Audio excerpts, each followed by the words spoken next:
Let's take a look. Greetings and welcome to a live commentary match against Baiken. This is a Baiken player named GG player, and he is an online demon. I encounter a couple players using that name. It is the default name and some people just don't change it. Yeah, and this one was an absolute demon with their Baiken. Really difficult for me to fight. This is a first to 10 set. I've been playing a lot of these in the park lately because it is my preferred way to play the game. I prefer this over the, best out of 3 sets you get in the Celestial Tower. This is just more fun for me. I learn a lot more in these sets than what I do in these Celestial online sets.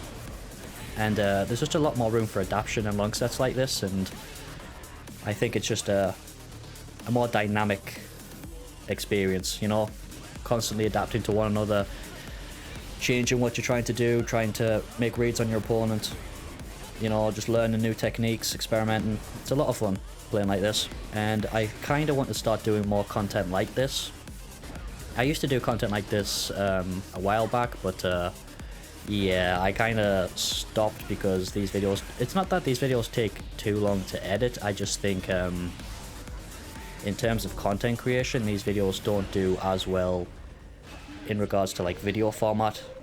So I'm going to start looking into maybe live streaming stuff like this, and then just making like highlight videos and stuff like that from that, because I do like this style of content more. I want to make the type of content that I personally enjoy, and I enjoy long unedited videos like this. Highlight videos and stuff like that's really cool, but I prefer to see how they got into these situations to get those highlight interactions rather than just seeing the highlight interactions myself, because I like to learn from the gameplay that I watch so I can improve my own gameplay.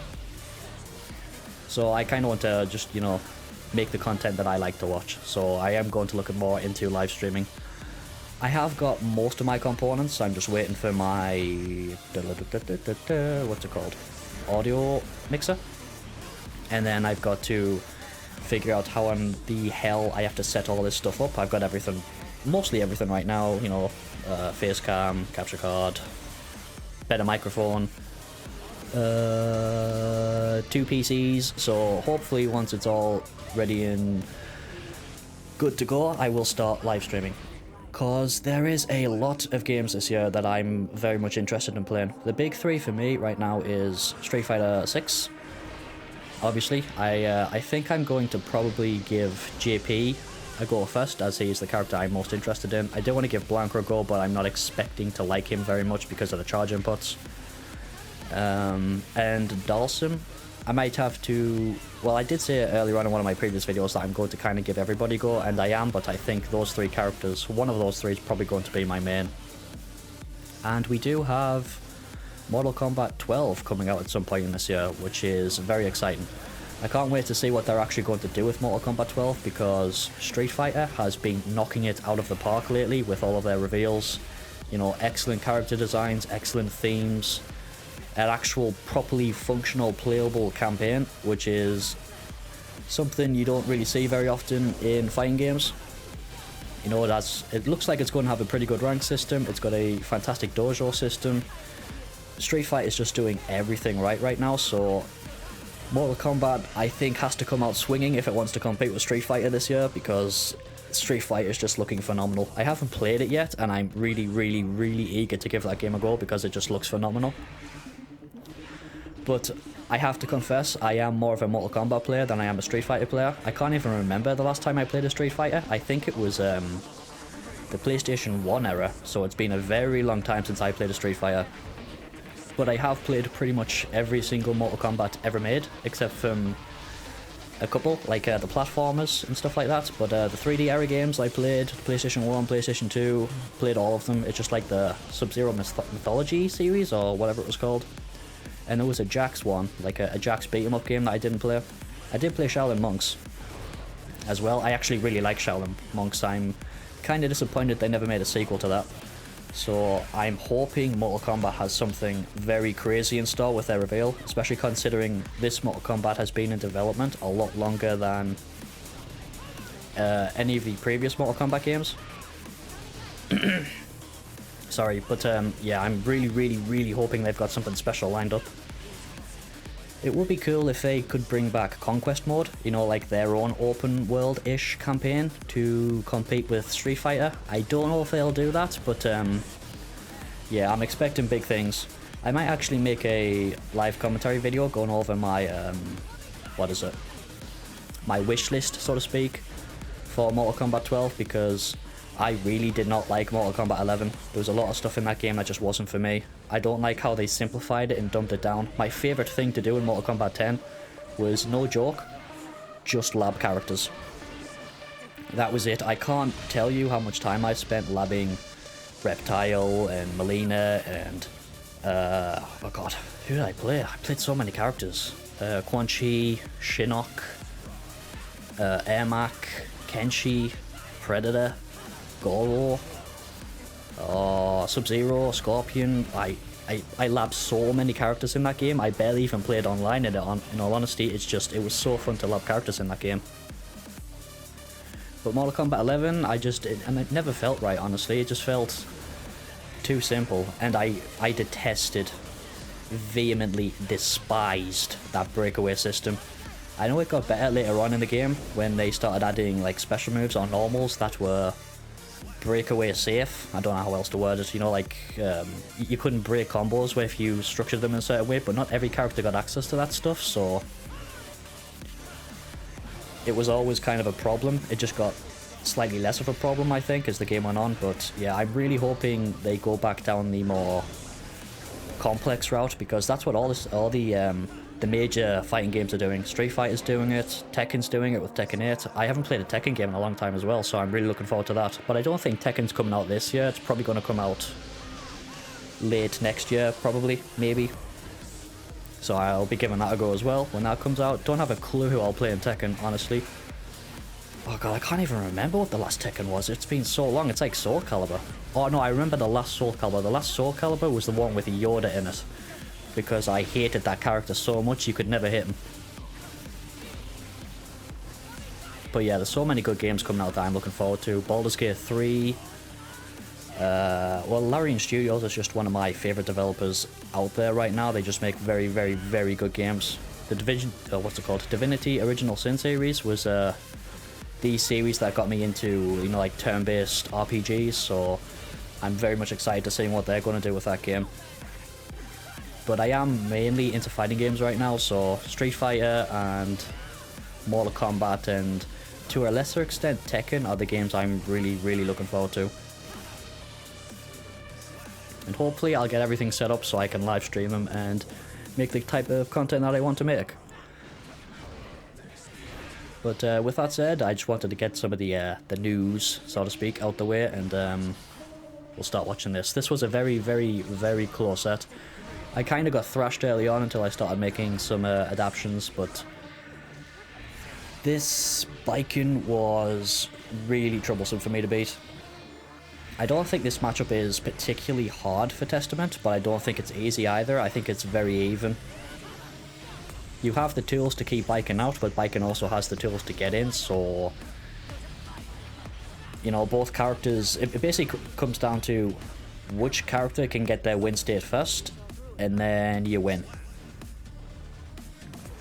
You know, but yeah, the big things for me with Baiken is mainly her instant air dash jump S, because she can basically threaten that from a very long range away to get over your Grave Reaper, and if she does like a super jump, she can go over your Unholy Diver. The 2H is problematic, like you just saw there, because it's a way she can go under Unholy Diver, so she can either go under it or over it, which not a lot of characters can actually do.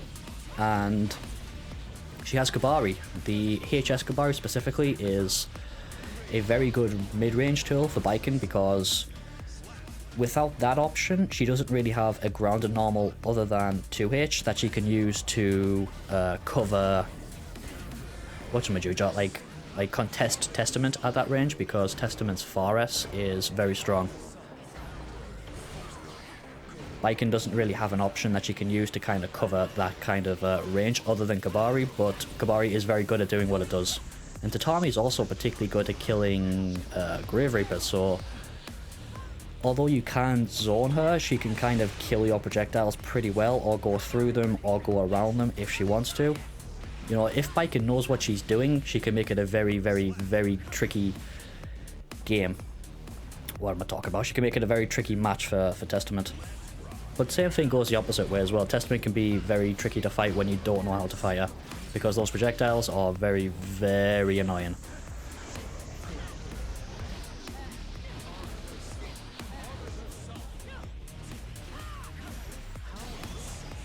Ooh, that's unfortunate. Really, really, really, really unfortunate. One sec. Need to go full screen. Beep, beep, beep, beep, beep. There we go. Right, I'm going to try and commentate over this a little bit. See what I'm doing right, see what I'm doing wrong, and maybe try and find some stuff I can improve on. I like to use HS Reaper more so than S Reaper, just because I'm more afraid of the jump in than I am the 2H. Plus, I think the HS Reaper has slightly less recovery than the S Reaper, so it's a little bit more safe to just chuck that one out. And I think her conversion rates, generally speaking, are better from her jump S than they are from her 2H, because I think her 2H is more like range specific, and it has less range than the jump, like instant air dash jump S, so I don't have to worry about it as much at certain ranges.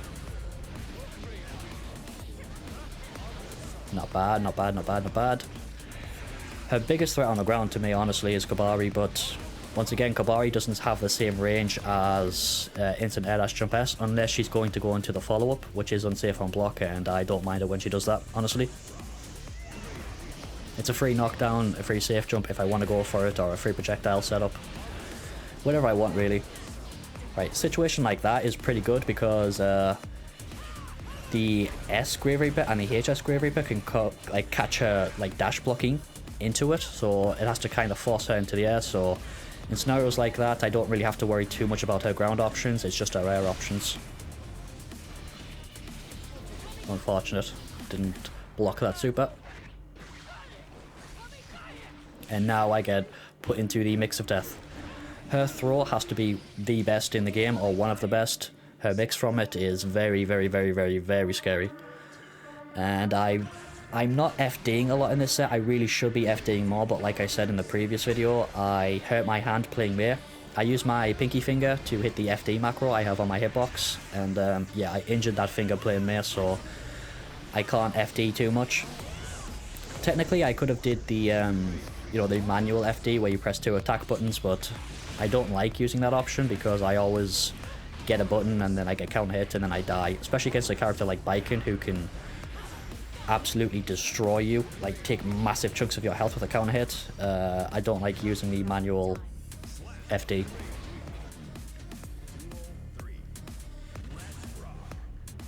One thing that's good about these matchups is, well, this matchup specifically is, Testament and Baiken are both kind of squishy. They're not super squishy, but they're squishy enough that they do die quite quick, so these matchups are... oh, why am I saying matchups? This match is, very quick, very intense, you know. It's like the matches are short and everybody's just going ballistic constantly, and I love it.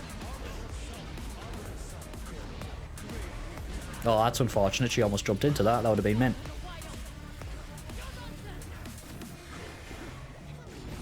Oh, that's unfortunate. I don't think I presented that option before that, so I was kind of surprised when I was playing her that she covered it. But then again, she might not have been trying to cover the teleport, she might have been trying to kill a Grave Reaper, because the Tommy does kill the Grave Reaper projectiles. Ooh, she went for an Escobari. That was risky. I actually used 2P for a change. I do like using 2P more so when they're in stay state, because if it hits, I get a full combo, and if it doesn't, I'm plus, so it's way more rewarding when they're in stay state. Whereas 2K I feel like is more rewarding when they're not in stay state because of the, you know, 2D Gatling option.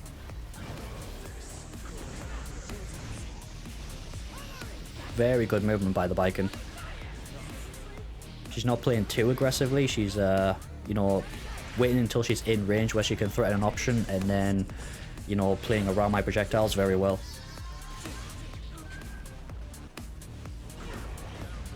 That was a Panic Reaper, 100%. I like to try and get a Reaper out when I'm in the corner, because if the succubus is on screen, I can threaten a teleport, which causes my opponent to have to structure their offense a little bit differently, because if they don't factor in the teleport, I might be able to get out of the corner for free. So I think it's a good option trying to get it out, but you need to be careful as to where you get it out. Yeah, I'm autopiloting my offense too much there, and she knows where the gap is, so she just jumps out over the Unholy Diver. I could technically in that situation do an anti-air Unholy Diver to cover the jump, but obviously if they don't jump, then it doesn't work. And in that scenario, they have a couple actual options they can do. I think Baiken can do 2H and go under the Unholy Diver there, so they can either jump over it or go under it. So in that kind of scenario, Baiken has pretty good RPS interactions against Testament's pressure, especially with the way I structure it. I do leave a lot of gaps, I do use a lot of the big buttons. I don't rely on the plus frames as much as I really should, or, you know, I don't really play the optimal corner pressure. Unfortunate there, I lost track of the situation, forgot about the stay state, had to delay the orbiter sign there. Oh, just out of range, that's unfortunate.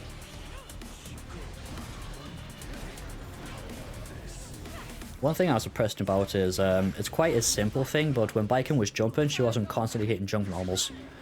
The amount of people who, when they jump, always hit jump normals is kind of ridiculous, especially against Testament, who has one of the best 6Ps in the game. This Baiken kind of recognised that she can't contest my 6P very well, so she wasn't overusing her jump normals. Sometimes she was just doing empty jump and then blocking the 6P. Just using it as an option to close the range instead of actually trying to be overly aggressive with it. She is playing around my Grave Reaper very well at the minute. I love doing that at round start. It's a gamble that, but if it works, you can get quite a bit of damage for it and puts you in a pretty good situation.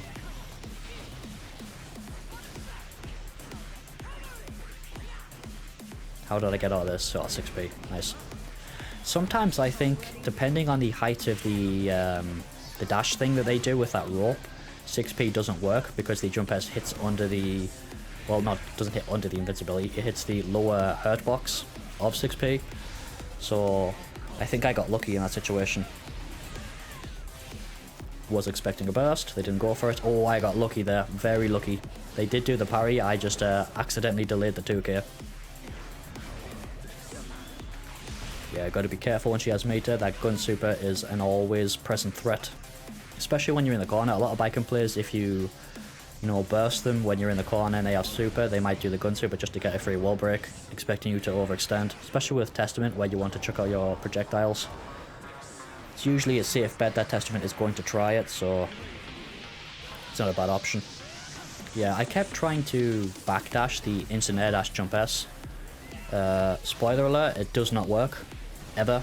At all. Unless you're at the absolute max range of the jump S, backdash never works. It's too active. I need to stop doing that.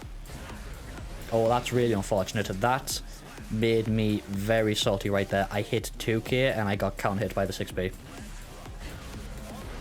Yeah, 2S Arbiter Sign. I prefer that option at round start as a conversion route because 2H doesn't always work. Sometimes it the 2S knocks them too far away for the 2H to connect, so that option is just more consistent.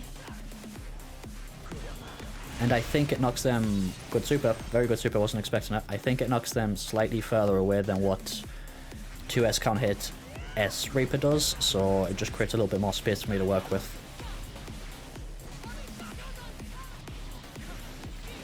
I'm kind of curious if I've been doing it in this set. One thing I've been doing quite a bit with Testament, by accident, honestly, I didn't actually think it was possible. I've been backdashing Yozansen quite a lot. I'm going to have a look and see if I actually do it in this set, but yeah, it's a defensive option I've been using a lot, and I don't know why. Don't know where it came from. Just kind of started doing it. I think it happened by accident when I was just trying to, you know, backdash a throw attempt, and I accidentally backdashed Yozansen, and it just became a thing I do now. Kind of funny how that works. Yeah, burst safe combo route. Oh, that's unfortunate. Oh, too slow on the 2k. That should have been a punish. Don't know what that 6p was about, honestly. Yeah, super. I've learned the hard way, don't do anything after you burst a Baiken when she has meter. That super is going to come your way. You better be ready to block it. Oh, that's unfortunate. Still trying to get used to Testament 6H range. I think it's slightly shorter than Faust's 6H range, which throws me off a little bit. I think I tried a fuzzy jump there, expecting a throw attempt or something like that. Don't know why, she was way too far away. Oh, could have got a really nice conversion there if I was paying attention more. My punch normal conversions have been getting a lot better. I don't know if I'll see it in this set, honestly. But I have been working on it. Being able to hit confirm it much better than what I normally do. Normally I do like a 5p count hit, 5k 6h arbiter sign. But you can get a much better one if you're in range. You can do 5p count hit, 6h fully charged HS Reaper, and then dash up for the full combo like this. It works against certain moves that have like long startups that put the opponent in the air, like Fuja Arc from Kai. I haven't really practiced actually doing it online though, so I haven't got the experience yet to do it, the muscle memory. I kind of just do 2p, not 2p, 5p, 5k 6h, as that's my usual go-to conversion for most things Testament related. Don't think that was plus, think she was too high. Yeah, that right there has become one of my favourite things to do with Testament. Chucking out Charged Reaper and then running in behind the projectile and using it as a shield. Seems pretty good because Baiken, I don't know if Baiken's Kabari would kill the Grave Reaper, and she wasn't using Tatami too much to kill it, so she hadn't really too many options as to how she was going to deal with it other than jumping over it. So one thing I've been using a lot lately is when I do the charged S Reaper is I'll run in behind it and then I'll do a preemptive rising jump D to cover the airspace just in case they try to jump over it. Seems pretty good. I kinda stole that thing, well, that idea from watching oh god, what's his name? Latif. I know Latif plays Zato, but he does a thing where he chucks out one of the Eddie specials and then he does a rising jump normal, a rising multi-hitting jump normal to cover the airspace while Zato covers the ground space. I kind of implemented that like idea into my Testament game plan, and it seems to be working pretty damn well, honestly. Yeah, I like that kind of range where I can cover like a dash block with Arbiter Sign, where they dash into it. Seems very nice for me. That's unfortunate. I actually wanted super there, but I mucked it up. I could have killed there. I didn't need to RC. I could have did super and I would have killed. Slight mistake on my part, but I should have this. If I lose this, I'll be very salty. Yeah. Nice. Oh, I got so lucky there. She did a 2H as well, and she didn't go under it. She was slightly too far away for it. Spacing is very important in this matchup for Testament.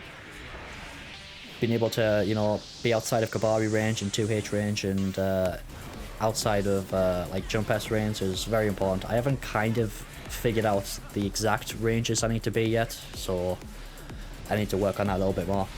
Punch normal conversion. Nice. That was an easy punch normal conversion because of stay in state, but it's still a conversion nonetheless. I very rarely convert punch normals when I play a Faust, so any improvement is a good improvement, no matter how small.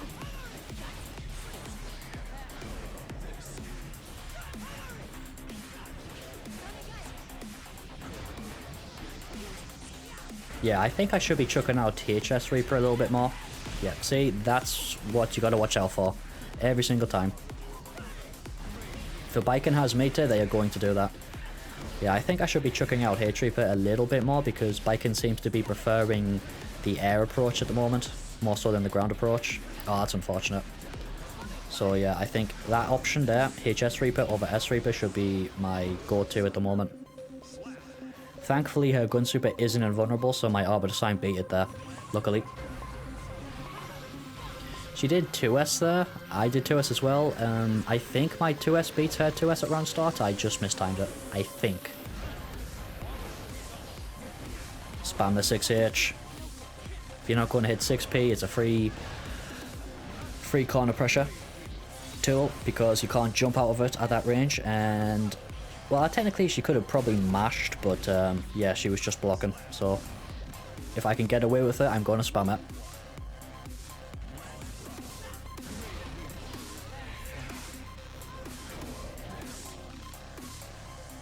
Playing a little bit passively. She's conditioned me to be afraid of her options, so I'm not chucking out Grave Reaper as risky as, like, well, not as risky, but as haphazardly as I normally would. Good 2H, sorry. Yeah, she's chucking out Kabari there, not Kabari, Tatami. I'm fairly certain she's doing that to kill the Grave Reapers. Although I'm being a bit more careful with it. Nice little teleport there. Just to reposition myself, get myself away from the corner. I've been experimenting lately trying to use the teleport to go through normals because it does have a couple invincibility frames during the active frames. So you can use it to go through certain normals. You can be counter hit out of the startup and you can be counter hit out of the recovery, so it's a very, very risky option to do, but it's really cool when you pull it off. I actually think I have a shorts video in the work covering it, showing off some of the attempts. I've been using it quite a lot lately against Ramlathor just to try and get around her normals because they're really frustrating to deal with.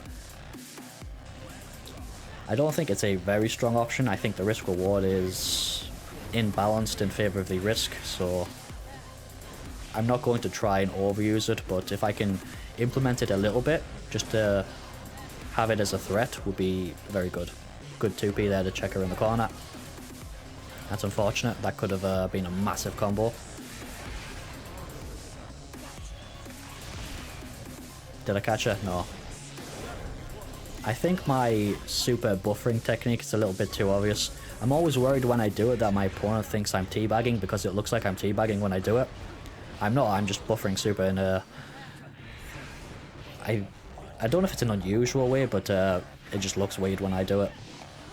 But because of like the teabag motion my character does when I buff a super, it's a very good indicator that I'm doing it, so I have come across a couple people who have noticed me doing it and then, you know, like baited the super and then just punished me, so I might have to find a better technique to buff a super than what I'm currently using. That throw is so dangerous. Uh-oh.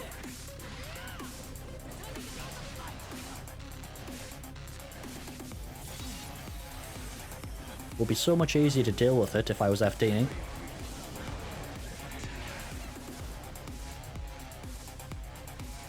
Walk it to the corner. If she's going to play super defensively, I can do that.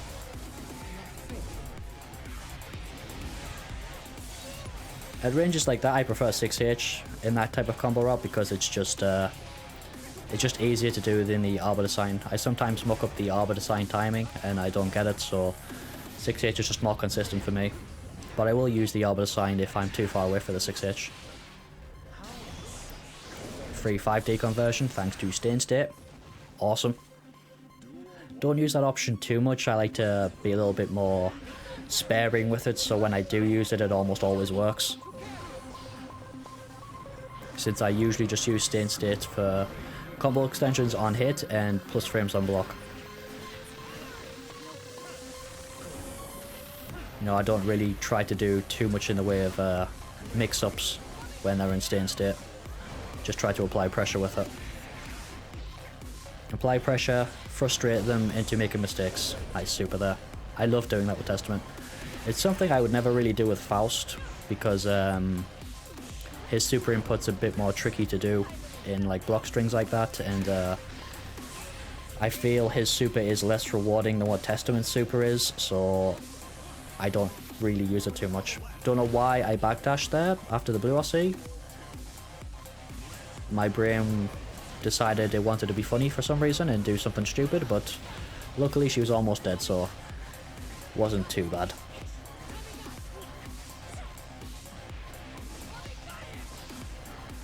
Uh-oh.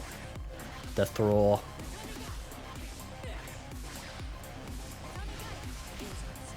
Yes. I thought she might go for the Azan Sen to chip me out. Well, not chip me out, you know, but the one-hit kill.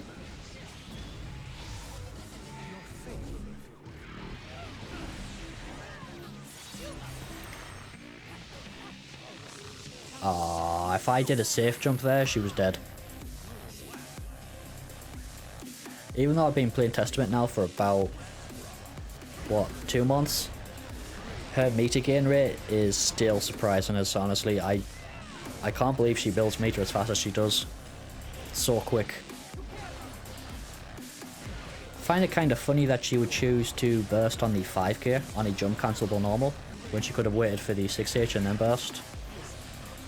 But yeah, it worked. Oh, I could have air thrown there. Disappointed in myself. I've been trying to use air throw more lately, and that was a perfect air throw opportunity.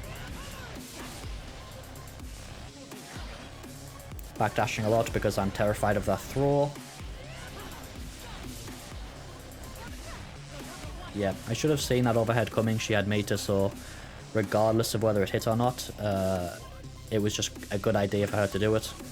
If it hits, she gets a combo and I die. If I block it, she gets to RC into plus frames and then go into another mix. It's a fairly obvious overhead, I just didn't keep track of the situation. Nice. Yep, use the 6H to catch the backdash. That's my go-to option at catching backdashes, since it's pretty damn rewarding. Ah, see, I don't know why I do that. I get very greedy at times in situations like that and use the Calamity 1 super to try and get, like, quote-unquote optimal damage output, but the Calamity 1 super only does about 5 more damage than an Ostrovia, so there's literally no reason to use it over an Ostrovia as a, like, super. Except for, like, super specific situations where that 5 damage would kill. I really should stop doing that and just use the Nostrovia super. Run a parry, that was very risky. She doesn't have meter there, so I don't have to worry about the super, and she jumps into the Unholy Diver, so I won the set. Very close set. Demon Baiken. She wasn't even that high level, honestly. I think she was only 100 and odd, but that was a super intense set. Very well played, Baiken. But with that being said, I will bring this video to an end. Thanks for watching, and I hope you enjoyed.